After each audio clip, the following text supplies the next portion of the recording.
We had a little incident out in our elephant yard where two elephants were pushing on each other, and one of the elephants kind of stumbled over a log in the process, ended up on the ground. Was not in the best position to get herself up.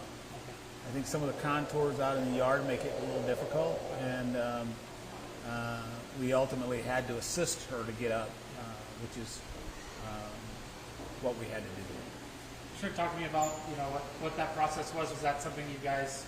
So so an elephant down is a process that we train for. If you look behind me, past the elephants and to the ceiling, you'll see there's a crane in the roof. Yeah. That crane has about a 20,000 pound lifting capacity. So with that crane in the building, we can lift an elephant from this place and move it all the way to the other place, other spot if we needed to. Outside is a little more complicated. We have to enlist the help of emergency heavy lift group through the fire department to help us at times, which train with us for those incidents.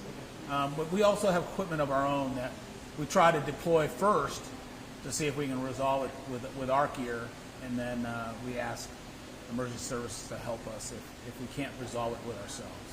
So Ruth falls down. How long is she down, and how long does it take So you guys to get her back? Ruth goes down. We had a pretty immediate notification.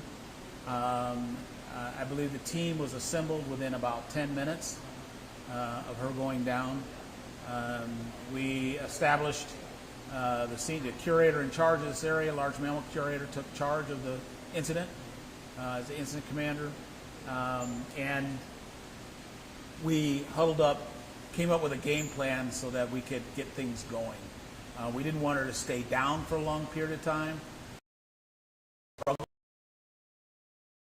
Exhausted, so we felt once we came up with our plan that we could move forward, and that's kind of what we did. We had a plan one, or plan A, which was our team.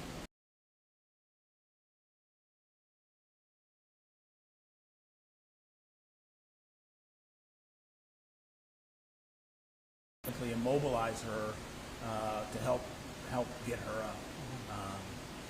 Fortunately, we didn't have to do that. Plan A was? Plan A, try to get her up while she's awake and alert. But we have to be safe. We don't work in with these elephants. They're not hands-on elephants, so we have to be really careful with how we go in to do that. So you had I saw from other video, you had hay bales and you had not a bulldozer. So yeah, it was a high-end loader. Yeah.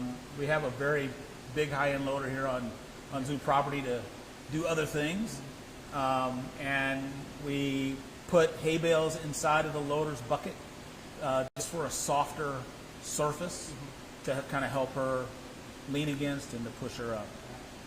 And that was successful? Where'd she go?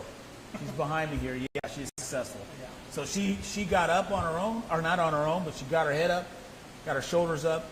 Once she got her head and shoulders up, she was able to get her feet out from under her and get up.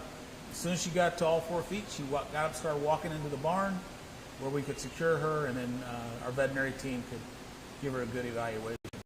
Sure. So, what would you say overall? Is this the first time you've dealt with an elephant falling over at the zoo? Me personally, yes. This is I've been involved in many things with elephants, but this was the first time that I've had to assist an elephant to get up. Mm-hmm. We trained for it, so the team was well prepared to do the work and do it safely.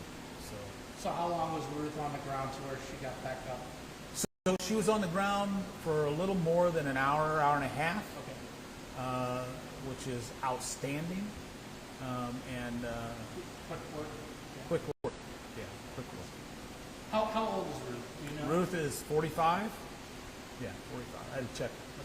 I think all of our elephants are in that same age group, right, that's what I heard. which are considered as a geriatric group of elephants. And I'm pretty sure everybody understands what geriatric is, but in elephants, between 45 and 50 is pretty geriatric. They don't live much past 50. Okay. So they're approaching the end of their normal life cycle. Okay, so this is pretty serious then for you guys when When an elephant goes down, very serious. We respond immediately to try to resolve that situation. So yeah, I believe I might have how you feel, how your team responded, and when the results to get her back up, and now you guys are just keeping her in here, keeping eyes on her, making sure that there's no So yeah, injuries. I'm incredibly proud of the team in the way they handled the emergency. They train it. They put that to practice here. The team was very calm in handling it. As we looked to check on her, when we got her in the building, we took a blood sample to make sure all of her levels were normal. The vet team is doing that now to make sure there's no variation in her health. And we'll continue to monitor with our night keeper throughout the night and in the morning. Yeah, so 24-hour surveillance then, probably? Most now? certainly. Yeah. Most certainly. Anything I didn't ask you that you wanted to touch on? No, actually, I think you pretty much covered everything. Thank you, Amos. Oh, you're welcome. Appreciate you. You're All welcome. the information and letting us. Oh, yeah. Yeah, when we see the